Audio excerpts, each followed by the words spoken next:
I think it's really awesome cars like this exist. I am with the Hyundai Veloster N today, which is their very sporty trim for Nuremberg and also stands for where they have a test track in Korea, also starts with N. So take with that what you will, but it is a very sporty car. It actually is designed, I believe in part by a former M engineer who now works for Hyundai Kia, but it has some true sporting credentials with it. We'll see in the drive review if that lives up to those. While I'm on that though, this key is quite nice. Standard Hyundai key in the front, and then of course, as you saw earlier, that N in back. So let's go check it out. So the front of the car is just what you'd expect from something sporty like this. Big grille. I love the red accents on there. Little vents there. Not sure if they're functional, don't think they are. And of course you got LEDs there. I'd say you couldn't see them too well in the daylight, but because of the flicker effect, you can. So pretty nice car from the front. We'll check out the engine later. Nice wheels on the side, nice Pirelli P0 tires there as well. I'll go this way so you don't get sun in your eye from the other way.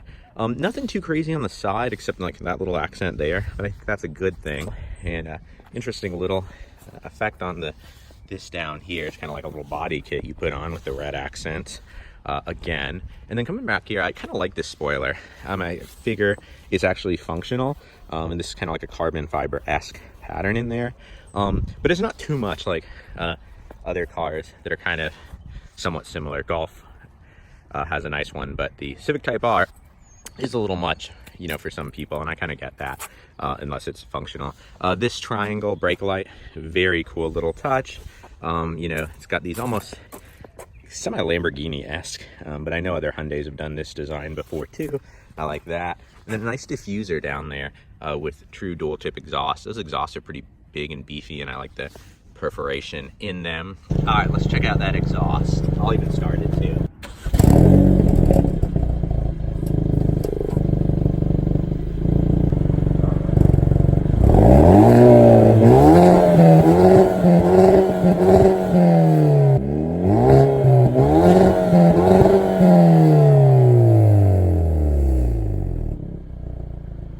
Opening this is pretty flawless and easy. You just hit this little button here. It's kind of nice how it's hidden. And then down here you get an actual fair amount of storage space. I know this is probably like a subwoofer for the Infinity sound system. Not sure what that is. If it's an extra speaker, if it's a port, a vent, not sure. Let's see if there's any space underneath here. A little bit, because you don't really get a spare. Well, you do get a little extra storage space down there as well. So pretty nice. And then if you fold these seats down, the space gets quite a bit larger. And you can of course take this out as well, so it becomes pretty practical in that regard. That back, which I'll show you in a bit, it's kind of neat. There's two windows for the front, and then that little window actually does go down, and there's a control for it back there as well. This window does not. I wonder if having an extra door here would be good. And one last thing I'll show you on the outside is, you guys might have been waiting for, is this door here. I like how this is actually very easy to access, and it's kind of well hidden up there. Here's how most people will get into the back as well.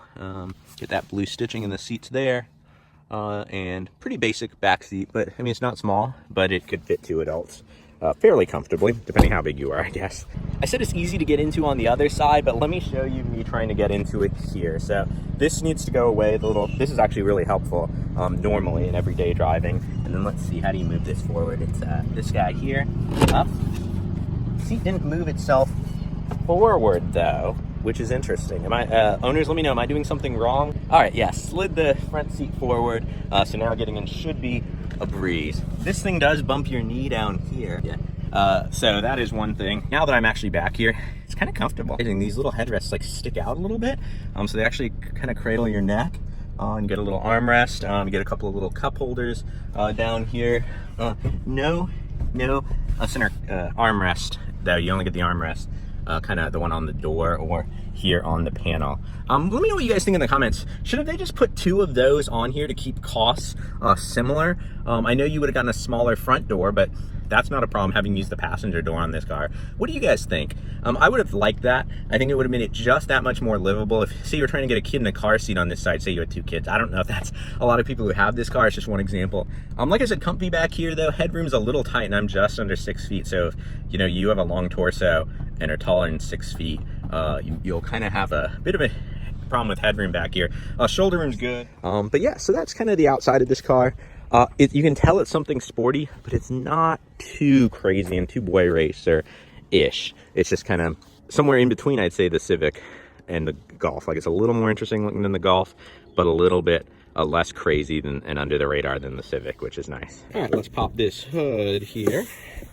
Looks like I'm gonna have to put a bar in, which is just fine. So interesting, they kept the battery up front, which makes sense. I guess didn't want to rob storage space, but for weight distribution, oftentimes companies will move that to the back, but it might have just been easier to do that. This is a fairly, A, it's hidden, and B, it's a fairly standard Hyundai engine. This would pull off, but let's see if we can see anything. Actually, you can see a little bit under there. Pretty standard Hyundai engine. They just made some tweaks to it. Not an all-new engine, but as we'll talk about in the drive review, that's not necessarily a bad thing. A friendly reminder, do not stick your fingers down in there. I thought that was kind of interesting, and it illustrates the point quite well. It actually shows you what will happen. So these gauges here are quite nice. I'll start with those. You do get the little N in there. They could have left that off and probably saved some money, but they didn't. They also put an N down there on the floor mat, so you get two N's kind of for the same price. This N just indicates, because it's a manual, it is in neutral currently. As I was doing the exhaust, I noticed something new. Check, I thought this was just a style detail up there, but check out what it actually does. So I'm gonna do it more slowly so maybe you can see it better. Okay. Shift.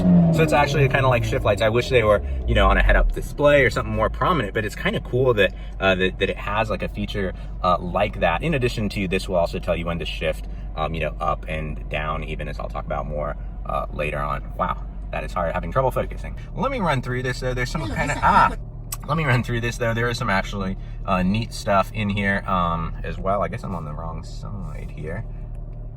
Fuel economy, tire pressures is off now, nothing too interesting there. This gauges is kind of neat there. You can check your oil temperature in there, which is kind of nice as well. You can do a lap timer, G-force meter, which I thought was nice. Maxes out at 1G. Some cars are 1.5G now, but I guess with the smaller tires on this, probably G is all you could ask for. And you know, pretty basic and neat. Other than that, I like it though. I like the little blue kind of accents outside there. What I don't like, it jumps from 60 to 80, so 20-mile-per-hour increments, and if you're going kilometers, that's 30 kilometers per hour increments. So you kind of have to guesstimate. What I've noticed though is there is in here a speed thing, so you can kind of overcome that, but I just wish you know, it did have more clear ticks. Really below 60, it does have the, okay, that's 40, that's 30, but above that on the highway, it's kind of hard, you know, if say the speed limit's 85. So that's just a small thing, but you know, I thought I'd point it out. From a daily drivability, practicality standpoint, this is kind of neat. This cycles your drive modes for you here, which is kind of neat. There's sport, eco, normal. I leave it mostly in normal. And then of course, this is kind of the car's party piece. This here, it does two functions. One is just N mode, and then the second is custom mode, where you can do whatever you want. I'll just show you that right now since it's up. So you can adjust everything, including the chassis of this car. Adjustable dampers is pretty nice. I'm not sure if all the competitors have that, but it makes it a good daily driver. The fact you can actually adjust the suspension. I really like that, and you can even do the stability control. I know some cars don't necessarily let you do that. This one has, I believe it's part of the package this one has, where you can adjust the exhaust. Definitely recommend that package. You get a little more power, better exhaust. It actually sounds pretty good, as I'll show you, things like that. There is another N feature here as well, which has a lot of your info. You probably don't want to look at it while you're driving faster on the track or whatever, but you can monitor your turbo, your boost, your torque, and your horsepower, your G's. And then of course there's a lap timer there, and then this shows you know, how to do that mode. So I thought that was pretty cool. It's kind of neat how they you know, tweaked even the display. Another thing that's kind of interesting, very standard Hyundai screen except for that, is it does have like a data connection, like an LTE connection there. What I thought was interesting about that, Sirius XM data all comes through the satellite, so things like your weather, your sports, etc. You know, it's like a subscription I believe you can add on through them. But like apps info here, there's very few apps that actually use that data. The only thing I could find that would use that data would be the blue link here. Let me know if there's anything I'm missing down below that would use that data connection. Which, you know, lets you like check on your car, you know, remote start, things like that. Kind of like an OnStar-y type system. Everybody's kind of got one to some degree now. Oh, cool. I can find out all the information about my modem and update it. That's actually pretty cool. Okay, this is pretty standard Hyundai. I think this is probably nicer than the Focus, the interior. Probably not up there with the Golf or the Civic. but it's kind of muted. It's not unnice, but it's just kind of sort of basic. I'm not going to show the back seats on this besides what I showed with the doors. I can fit back there.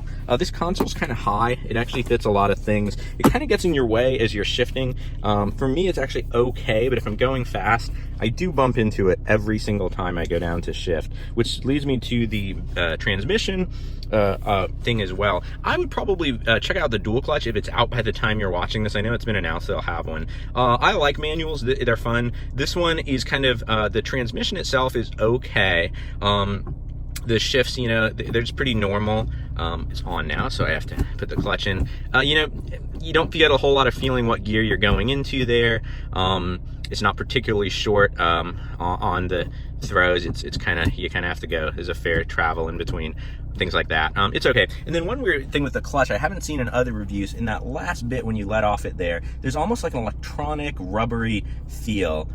So it's just kind of weird. If you drive it and you've driven a lot of manuals, you'll kind of know what I'm talking about. It's not bad, you get used to it, but that's kind of why I would check out the dual clutch. I'll talk more about in the drive review. No dual zone climate control, but honestly, it's fine. One thing I did notice, there's no screen here though. So much like a lot of cars, even that do have screens, everything is up here. So when you adjust the temperature, the fan, everything, and it shows up here, or the mode. I wish that was there all the time though, because so many times I'm like, it feels kind of warm. I want to adjust that. I don't know what the temperature is, and then you have to turn it even to find out. Just a little thing. This is a fairly small screen by today's standards, but it does have like CarPlay, Android Auto, all that cool stuff as well. Nice glove box. I like the little indication there. This is for bottles, not cups, because they'd probably go sliding around. But I think honestly you could put a cup back there. It would fit pretty well. There are 2 cup holders here, as you probably saw earlier. Nice storage down here. That's about all I'm going to talk about in terms of practicality on this car though, because that's not really what this car is about. It's more about like the driving dynamics. I mean, you can see that right here. The only things to configure here are brightness. No other modes whatsoever here. And then if you ever need the flashers, they're down there. Sunglass holder up here. Very basic utilitarian interior here, but I don't think that's necessarily a bad thing, because I doubt you buy this car for the interior. I do like the blue stitching there. Those blue seat belts are just amazing. And of course you do get the N logo in the front seats, but not the back, but it's still pretty cool. They, chose to do that in the floor mats on this guy.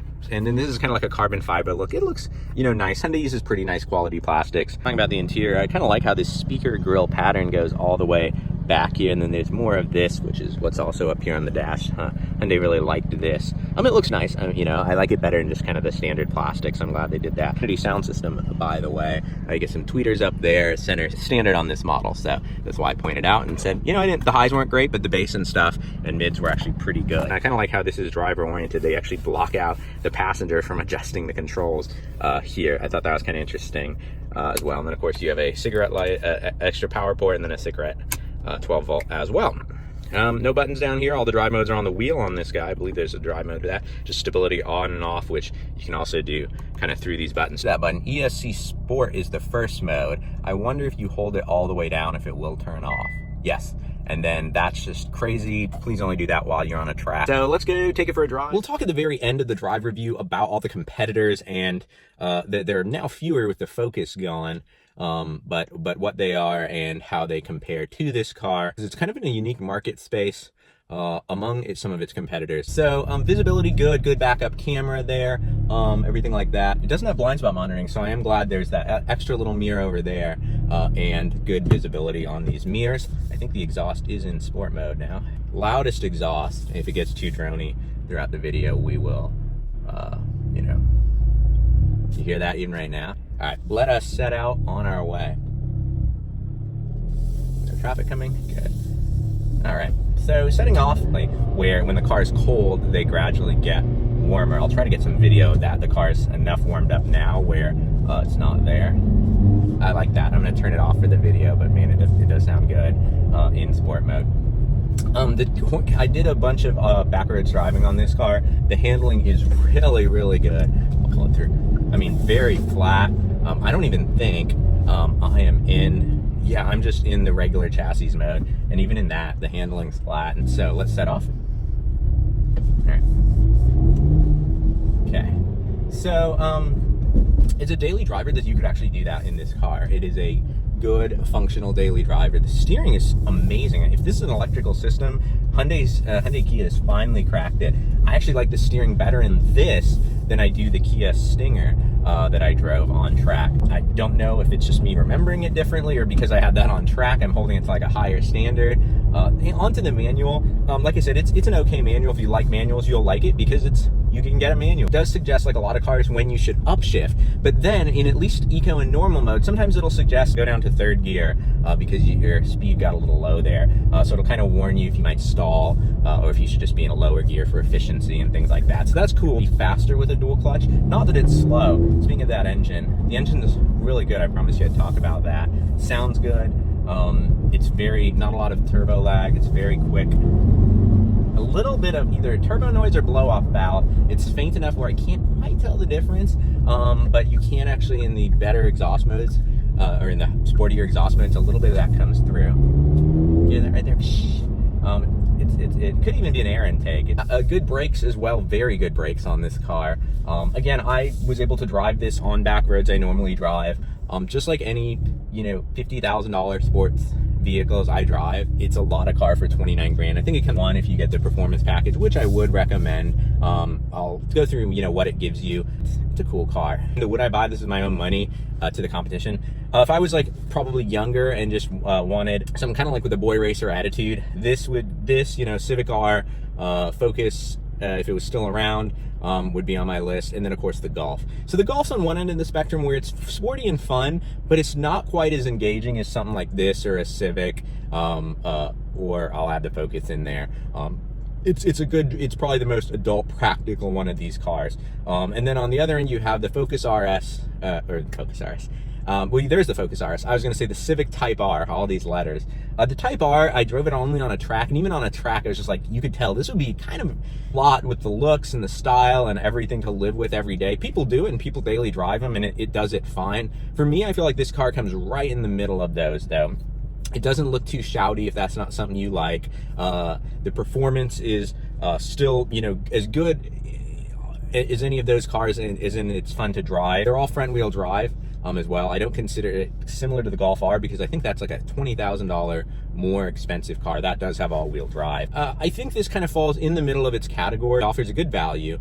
It offers really fun performance. The midline Civic Sport, it would be a little bit similar to, but then it's going to have a lot more performance tech than that car. Like, this is something you actually could track, and it was built for that. Would I buy with my own money? If I was shopping in this category, well, the Civic R is more expensive, so it's kind of not in the same category, although a lot of people do compare it because, it's a hot hatch. Similar power numbers as well. I didn't get a lot of torque steer on this, which was one thing I like. It would be a tough call. It's going to come down to styling and things like that. I like a lot of stuff about this car. So it would definitely be on my short list. For you guys, the consumer advice would be, if you're between this and a Golf, drive both.